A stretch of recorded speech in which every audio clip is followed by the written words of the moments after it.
Good evening all, happy new year. നമ്മളെ എല്ലാ സബ്സ്ക്രൈബേഴ്സിനും ഒരു പുതുവത്സര ആശംസകൾ.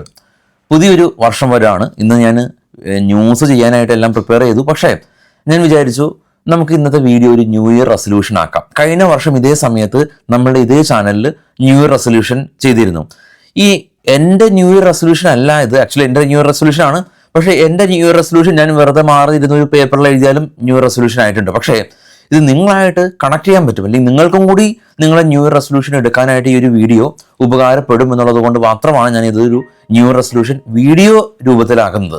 അപ്പോൾ എന്താണ് ഇതിൻ്റെ ഒരു പ്രസക്തി? എന്തുകൊണ്ടാണ് ഒരു ട്രേഡർ എന്നുള്ള നിലയിൽ നമ്മൾ ന്യൂ ഇയർ റെസൊല്യൂഷൻ എടുക്കേണ്ടത്? ട്രേഡർ നമുക്കറിയാം, നമ്മൾ ചാർട്ട് നോക്കുന്നുണ്ട്, പല അനാലിസിസ് എല്ലാം തന്നെ നോക്കുന്നുണ്ട്. എത്ര അനാലിസിസ് ചെയ്താലും ഈ അനാലിസിസ് എല്ലാം തന്നെ വർക്ക് ചെയ്യണമെങ്കിൽ നമുക്ക് നല്ല സ്ട്രോങ് ആയിട്ടുള്ളൊരു ഇമോഷണലായിട്ട് നമ്മൾ സ്ട്രോങ് ആയിരിക്കണം. മനസ്സുകൊണ്ട് നമ്മൾ ഒരു ട്രേഡർ എന്നുള്ള നിലയിൽ പരിണാമം സംഭവിക്കണം. വീണ്ടും റിപ്പീറ്റ് ചെയ്യാം, മനസ്സുകൊണ്ട് നമ്മളൊരു ട്രേഡർ എന്ന നിലയിൽ പരിണാമം സംഭവിക്കണം. ആ ഒരു പരിണാമം സംഭവിക്കപ്പെടുന്നത് ഒരുപാട് കാലഘട്ടത്തിന് ശേഷമായിരിക്കും. ചില ആളുകൾക്ക് പെട്ടെന്ന് സംഭവിച്ചേക്കാം, പേഴ്സൺ അത് ഡിഫറെൻ്റ് ആണ്. അപ്പോൾ അത്തരത്തിലുള്ള നമ്മളുടെ പരിണാമങ്ങളെല്ലാം തന്നെ വേഗത്തിലാക്കാൻ ആയിട്ട് നമ്മുടെ ന്യൂ ഇയർ റെസൊല്യൂഷൻ നമ്മളെ ഹെൽപ്പ് ചെയ്യും. കഴിഞ്ഞ വർഷം ഞാൻ എടുത്തിട്ടുള്ള ന്യൂ ഇയർ റെസൊല്യൂഷൻ എനിക്ക് ഏകദേശം ഒരു 70% കൂടുതൽ എനിക്കത് പാലിക്കാൻ പറ്റിയിട്ടുണ്ട്. അതുകൊണ്ട് എൻ്റെ ഈ ഒരു വർഷത്തെ ഈ ഒരു കലണ്ടർ ഇയറിലെ ട്രേഡിങ്, എസ്പെഷ്യലി ഓപ്ഷൻ്റെ എല്ലാം തന്നെ ട്രേഡിങ്, ഞാൻ സാറ്റിസ്ഫൈഡ് ആണ് എൻ്റെ ട്രേഡിങ്ങിൽ. അപ്പോൾ ഈ ഒരു വീഡിയോ കാണുന്ന ഈ ഒരു മൊമെൻറ്റിൽ നിങ്ങളൊന്ന് ഓർത്ത് നോക്കുക, കഴിഞ്ഞ വർഷത്തെ ട്രേഡിങ് നിങ്ങൾ സാറ്റിസ്ഫൈഡ് ആയിരുന്നോ? ഇല്ലെങ്കിൽ അത് മാറ്റാനായിട്ടുള്ള കാര്യങ്ങളാണ് നമ്മൾ ഇനി മുന്നോട്ട് പറയുന്നത്. ആദ്യത്തെ ന്യൂ ഇയർ റെസൊല്യൂഷൻ, ഈ ആദ്യത്തെ ന്യൂ ഇയർ റെസൊല്യൂഷൻ എന്ന് പറയുമ്പോൾ സ്ക്രീനിൽ ഞാനിങ്ങനെ എഴുതി കാണിക്കുന്നില്ല, നിങ്ങൾ അത് മനസ്സിലേക്ക് അത് പകർത്തുക. ഒന്നാമത്തെ എൻ്റെ ന്യൂ ഇയർ റെസൊല്യൂഷൻ, അല്ലെങ്കിൽ നമ്മളുടെ ന്യൂ ഇയർ റെസൊല്യൂഷൻ ആയിരിക്കേണ്ടത് പെർ ഡേ ലോസ് ലിമിറ്റ് ചെയ്യുക എന്നുള്ളതാണ്. പെർ ഡേ ലോസ് ലിമിറ്റ് ചെയ്യുക എന്ന് പറയുമ്പോൾ സ്റ്റോപ്പ് ലോസ് ആയിട്ട് ബന്ധപ്പെട്ട കാര്യം തന്നെയാണ്. എങ്കിൽ കൂടിയും ഒരു ദിവസം മാനസികമായിട്ട് ഒരു മനുഷ്യൻ എന്ന നിലയിൽ നമുക്ക് സഹിക്കാൻ തയ്യാറായിട്ടുള്ള ഒരു ലോസ് ഉണ്ട്. അത് വ്യത്യസ്തമാണ് നമ്മുടെ ക്യാപിറ്റൽ അനുസരിച്ച്, പെർസെൻറ്റേജ് അനുസരിച്ച്. എങ്കിൽ കൂടിയും ആ ഒരു ലോസിൽ മുകളിൽ ലോസ് വരുമ്പോൾ നമ്മൾ മാനസികമായിട്ട് തകർന്നു പോകും, തരിപ്പണമാകും. പിന്നീട് നമ്മൾ എടുക്കുന്ന തീരുമാനങ്ങളെല്ലാം തന്നെ മണ്ടത്തരങ്ങളായിരിക്കും. അതുകൊണ്ട് തന്നെ പെർ ഡേ ലോസ്, ഒരു ലോസ്, ഒരു പർട്ടിക്കുലർ ഫിഗർ നമുക്ക് ലോസ് വരുമ്പോൾ അന്നത്തെ ട്രേഡിങ് ബന്ദ്. പല അൽഗോ ട്രേഡ് ചെയ്യുന്ന ആളുകളും പ്ലാറ്റ്ഫോമിൽ തന്നെ ഡിസേബിൾ ആകും. ഇത്ര ലോസ് വരുമ്പോൾ അന്നത്തെ ദിവസം അദ്ദേഹത്തിന് തന്നെ അവരുടെ പ്ലാറ്റ്ഫോം ഉപയോഗിക്കാനായിട്ട് പറ്റില്ലാത്ത രീതിയിൽ നമുക്ക് സെറ്റ് ചെയ്യാൻ സാധിക്കും. നമുക്ക് മാനസികമായിട്ട് സെറ്റ് ചെയ്യാം. ഒരു ദിവസം ഇത്ര മാത്രം ലോസ് വരുമ്പോൾ പിന്നീട് എത്ര നല്ല ഓപ്പർച്യൂണിറ്റി കിട്ടിയാലും പിന്നീട് ട്രേഡ് ചെയ്യില്ല എന്നുള്ളത് ഉറപ്പുവരുത്തുക. കാരണം ഇതിന് പ്രത്യേക കാരണമുണ്ട്. കാരണം ലോസ് വന്ന് നമുക്ക് സഹിക്കാൻ തയ്യാറായിട്ടുള്ള ലോസിനപ്പുറം വരുമ്പോൾ നമ്മുടെ മനസ്സ് വളരെയധികം മരവിപ്പാവും. പിന്നീട് എടുക്കുന്ന തീരുമാനങ്ങളും ട്രേഡും എല്ലാം തന്നെ ആദ്യത്തെ ട്രേഡിനേക്കാൾ കൂടുതൽ അപകടകാരിയാണ്. ആ ഒരു ആദ്യത്തെ ട്രേഡ് ഉണ്ടാക്കിയിട്ടുള്ള ലോസ് റിക്കവർ ചെയ്യാനായിട്ട് നമ്മൾ എടുക്കുന്ന മറ്റ് ട്രേഡുകളാണ് കൂടുതൽ അപകടകാരി. അതുകൊണ്ട് മറ്റുള്ള അപകടകാരിയായിട്ടുള്ള ട്രേഡ് എടുക്കാതിരിക്കാൻ എന്ത് ചെയ്യണം? നമ്മൾ ആദ്യം തന്നെ ഒരു പെർ ഡേ ലോസ് സെറ്റ് ചെയ്യുക എന്നുള്ളതാണ്. രണ്ടാമത്തെ എൻ്റെ ന്യൂ ഇയർ റെസൊല്യൂഷൻ, അല്ലെങ്കിൽ നമ്മുടെ എല്ലാ ആൾക്കാരുടെയും ന്യൂ ഇയർ റെസൊല്യൂഷൻ ആവേണ്ട ഒരു കാര്യം എന്ന് പറയുന്നത് സോഷ്യൽ മീഡിയയുടെ ഉപയോഗം കുറയ്ക്കുക എന്നുള്ളതാണ്. സോഷ്യൽ മീഡിയ എന്ന് പറയുമ്പോൾ ഇൻസ്റ്റഗ്രാമും ഫേസ്ബുക്കും മാത്രമല്ല, അൺവാണ്ടഡ് ആയിട്ട് ഉള്ള ബന്ധങ്ങൾ, അതായത് പേഴ്സണൽ ബന്ധങ്ങൾ, അത് ഗ്രൂപ്പാവാം, ഒരു വ്യക്തിയാവാം, ഇൻസ്റ്റഗ്രാം ആവാം, പേരെടുത്തെന്ന് പറയുന്നില്ല, ഒരു പല ആപ്ലിക്കേഷന് നമ്മുടെ സമയം കളയുന്ന ട്രേഡിംഗ് എന്നുള്ള രീതിയിൽ, അല്ലെങ്കിൽ ട്രേഡ് ബിസിനസ്സായിട്ട് നമ്മൾ വളരെ ഫോക്കസ് ആയിട്ട് പോകുമ്പോൾ നമ്മളുടെ ശ്രദ്ധ തിരിക്കുന്നത് എന്താണോ അതിനൊരു ലിമിറ്റ് വെക്കുക, അല്ലെങ്കിൽ ഭാഗികമായിട്ടോ പൂർണ്ണമായിട്ടോ അതിൽ നിന്ന് മാറി നിൽക്കുക എന്നുള്ളതാണ്. ചില ആളുകൾക്ക് അത് ഗ്രൂപ്പ് ആവാം, ട്രേഡിംഗ് ഗ്രൂപ്പ് തന്നെ ആവാം, അവിടെ ഒരുപാട് ടൈം സ്പെൻഡ് ചെയ്യുന്നുണ്ട്, അത് നമ്മളെ നെഗറ്റീവായിട്ട് നമ്മളെ ബാധിക്കും. ചില ആളുകൾക്ക് അതൊരു വ്യക്തിയാവാം, വെറുതെ ആവശ്യമില്ലാത്ത ട്രേഡൊക്കെ ഡിസ്കസ് ചെയ്യാനായിട്ട് ഒരാൾ നല്ല രീതിയിൽ നമ്മൾ എടുക്കുകയാണെങ്കിൽ പ്രശ്നമില്ല. ഈവൻ സോഷ്യൽ മീഡിയ തന്നെ നമുക്ക് നല്ല രീതിയിൽ ഉപയോഗിക്കാമല്ലോ. പക്ഷെ നമുക്ക് എന്താ പ്രശ്നം പറ്റുന്നത്?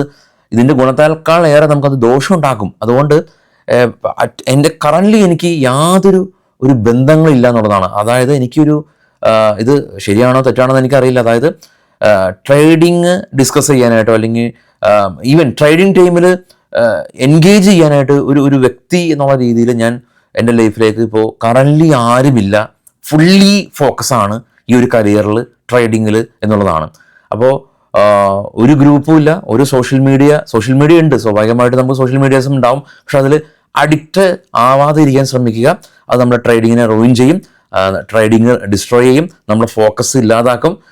അതുകൊണ്ട് തന്നെ സോഷ്യൽ മീഡിയ ഇൻക്ലൂഡിങ് ഗ്രൂപ്പ്, അതല്ലെങ്കിൽ നമ്മളെ മനസ്സിന് അല്ലെങ്കിൽ നമ്മുടെ ട്രേഡിങ് ടൈമിനെ കാർന്ന് തിന്നുന്ന എന്തായിക്കോട്ടെ അതിൽ ഒരു ലിമിറ്റേഷൻ പൂർണ്ണമായിട്ട് ഭാഗികമായിട്ട് വെക്കുക എന്നുള്ളതാണ്. മൂന്നാമത് ഏറ്റവും ഇമ്പോർട്ടൻ്റ് ആയിട്ടുള്ള ഒരു കാര്യം തന്നെയാണ് ഹെൽത്ത്. കഴിഞ്ഞ വർഷം എനിക്ക് തോന്നുന്നു കഴിഞ്ഞ വർഷത്തിൽ ഏകദേശം ഒരു 8 മാസം ഞാൻ ഫുള്ളി ഫോക്കസ് ആയിരുന്നു ഹെൽത്തിലെല്ലാം തന്നെ. പിന്നീട് അത് മറ്റുള്ള തിരക്കുകൾ കാരണം ഫോക്കസ് ചെയ്യാൻ പറ്റിയില്ല. അപ്പോൾ ഈ ഒരു ഫിനാൻഷ്യൽ ഇയറിൽ മുതൽ ചില തമാശ കേൾക്കാറുണ്ട്. അതായത് ഈ ഒരു ന്യൂ ഇയറിൻ്റെ ആദ്യ മാസങ്ങളിൽ ജിമ്മിലെല്ലാം തന്നെ തിരക്കായിരിക്കുമെന്ന്. കാരണം എല്ലാ ആളുകളും എടുക്കുന്ന ഒരു റെസൊല്യൂഷനാണ് ഇനി മുതൽ ജിമ്മിൽ പോകും, ഇത് മുതൽ ഹെൽത്ത് നമ്മൾ ഫോക്കസ് ചെയ്യും. പിന്നീട് അതിൻ്റെ ഒരു സ്ട്രെങ്ത് ഇല്ലാതായും വീക്കാവും, പിന്നെ ആ തീരുമാനങ്ങളിൽ നിന്ന് വീക്കാവും. അതുകൊണ്ട് ചെയ്യാൻ പറ്റുന്ന ഹെൽത്ത് വൈസ് ആയിട്ടുള്ള കാര്യം അത് ഒരു ദിവസം ഒരു അരമണിക്കൂർ നടത്താവാം, അല്ലെങ്കിൽ എന്തായിക്കോട്ടെ നിങ്ങൾക്ക് അനുയോജ്യമായ എന്തായിക്കോട്ടെ അത് കൺസിസ്റ്റൻ്റ് ആയിട്ട് ചെയ്യാനായിട്ട് ശ്രമിക്കുക ത്രൂ ഔട്ട് ദ ഇയർ. അതൊരു ട്രേഡർ എന്ന നിലയിൽ ഇമ്പോർട്ടൻ്റ് ആണ്. കാരണം ഫുൾ ടൈം നമ്മൾ ഇരിക്കുന്നതാണ്. പല ട്രേഡേഴ്സും നമ്മളടുത്ത് പറയാറുണ്ട് കുറേ നേരം ഇരുത്തിയതിനു ശേഷം എണീക്കുമ്പോൾ തല കറങ്ങുന്ന പോലെയുണ്ട്, അല്ലെങ്കിൽ അതിൻ്റെയൊക്കെ പ്രധാന കാരണം രക്തോട്ടം ഇല്ലല്ലോ, നമ്മൾ ഫുൾ ടൈമേ ഇരിക്കുകയാണ്. അപ്പോൾ അത് ഒഴിവാക്കി ട്രേഡിംഗ് ടൈമിൽ എന്തായാലും നമ്മൾ ഫോക്കസ് ചെയ്തേ പറ്റുള്ളൂ. അല്ലാത്ത സമയത്ത് 3:30 ശേഷം പിന്നെ ട്രേഡ് നോക്കേണ്ട വരരുത്. അതിന് വേണ്ടിയിട്ട് എന്ത് വേണം, 3:30 ശേഷം ട്രേഡ് നോക്കേണ്ട വരരുതെങ്കിൽ നമ്മൾ ഓവർനൈറ്റ് പൊസിഷൻസ് എല്ലാം തന്നെ ഹെഡ്ജ് ചെയ്തിട്ട് എടുക്കണം, പ്ലാൻ ചെയ്തിട്ട് എടുക്കണം, ഗ്ലോബൽ ഇവന്റ് നോക്കണം. അപ്പം ഞാൻ ഈ പറയുന്ന കാര്യങ്ങളിൽ ഇപ്പോൾ ഹെൽത്ത് ഫോക്കസ് ചെയ്യണമെന്ന് പറയുമ്പോൾ അത് ചെയ്യാൻ വേണ്ടിയിട്ട് നമ്മൾ ട്രേഡിംഗ് കൂടി മാറ്റണം അല്ലേ. അപ്പോൾ പെർ ഡേ ലോസ് ലിമിറ്റ് ചെയ്യണമെന്ന് പറയുമ്പോൾ നമ്മൾ സ്റ്റോപ്പ് ലോസും അല്ലെങ്കിൽ റിസ്ക് റിവാർഡും പൊസിഷൻ സൈസിങ് എല്ലാം തന്നെ ഇൻവോൾവ് ആണ്. അപ്പോൾ പറയുന്ന കാര്യങ്ങൾക്ക് പല പല ലെയറുകളുണ്ട്. ഈ ലെയറുകൾ നിങ്ങൾ സ്വയം നിങ്ങളുടെ ട്രേഡിംഗ് സ്റ്റൈലായിട്ട് ബന്ധപ്പെടുത്തുക. ഇനി ഈ പറഞ്ഞ 3 കാര്യങ്ങളല്ലാതെ സ്വാഭാവികമായിട്ട് ഇത് തന്നെ ആവണമെന്ന് ഒരു നിർബന്ധമില്ല. നിങ്ങളുടെ ന്യൂ ഇയർ റെസൊല്യൂഷൻ നിങ്ങൾക്ക് നിങ്ങളുടേതായിട്ടുള്ള റെസൊല്യൂഷൻസ് ഉണ്ടാവാം. പക്ഷെ ആ ഒരു റെസൊല്യൂഷൻ എടുക്കാനായിട്ട് മേ ബി ഈ ഒരു വീഡിയോ നിങ്ങളെ കുറച്ചും കൂടി ഒന്ന് പുഷ് ചെയ്യും. അത് തന്നെയാണ് നമ്മൾ ഉദ്ദേശം. അല്ലാതെ ഈ ഒരു റെസൊല്യൂഷൻ തന്നെ നിങ്ങൾ എടുക്കുക എന്നുള്ളതല്ല. ഇതിൽ നിന്ന് മാറ്റങ്ങൾ വരുത്തി നിങ്ങൾ നിങ്ങളുടേതായിട്ടുള്ള റെസൊല്യൂഷൻസ് എടുക്കുക. എടുക്കുന്ന റെസൊല്യൂഷൻസ് അല്ലെങ്കിൽ എടുക്കുന്ന തീരുമാനങ്ങളെല്ലാം തന്നെ ത്രൂ ഔട്ട് ദ ഇയർ പാലിക്കാനായിട്ട് ശ്രമിക്കുക. അപ്പോൾ വീണ്ടും ഒരു നല്ലൊരു പുതുവത്സരം ആശംസിക്കുന്നു. 2025 ഒരു ട്രേഡർ എന്ന നിലയിലും നല്ലൊരു വ്യക്തി എന്ന നിലയിലും നിങ്ങളുടെ ലൈഫിൽ, നമ്മളെ എല്ലാ ആൾക്കാരുടെ ലൈഫിൽ ഹാപ്പിനെസ് മാത്രം ഉണ്ടാവട്ടെ. അപ്പോൾ നാളെ രാവിലെ നമുക്ക് പ്രീ മാർക്കറ്റ് ഇല്ല. നിങ്ങൾക്കറിയാവുന്ന പോലെ ഞാനിപ്പോൾ ഉള്ളത് ദുബായിലാണ്. അപ്പോൾ അതുകൊണ്ട് തന്നെ ഇന്നത്തെ ദിവസം ന്യൂ ഇയറിന് വേണ്ടി മാത്രം മാറ്റി വെച്ചു. അതുകൊണ്ട് തന്നെ സ്വാഭാവികമായ ഇതിൽ നാളെ ഇവിടെ 1.5 മണിക്കൂറിൻ്റെ ഗ്യാപ്പ് ഉണ്ടല്ലോ അല്ലേ. അപ്പോൾ 1.5 മണിക്കൂർ മുമ്പ് അവിടെ പ്രീ മാർക്കറ്റ് എത്തണമെങ്കിൽ അതനുസരിച്ച് എണീക്കാൻ ആയിട്ട് വളരെയധികം ബുദ്ധിമുട്ടുണ്ടാവും. അപ്പോൾ അതിലൊരു സങ്കടമുണ്ട്, എനിക്ക് പ്രീ മാർക്കറ്റ് ചെയ്യാൻ പറ്റാത്തൊരു സങ്കടമുണ്ട്. സ്റ്റിൽ അതിനോടൊപ്പം തന്നെ അത് ന്യൂ ഇയർ ആയതുകൊണ്ട് നിങ്ങളത് ക്ഷമിക്കുമെന്ന് കരുതുന്നു. അപ്പോൾ എല്ലാവരും എൻജോയ് ചെയ്യുക, ന്യൂ ഇയർ റെസൊല്യൂഷൻസ് എടുക്കുക. Thank you all.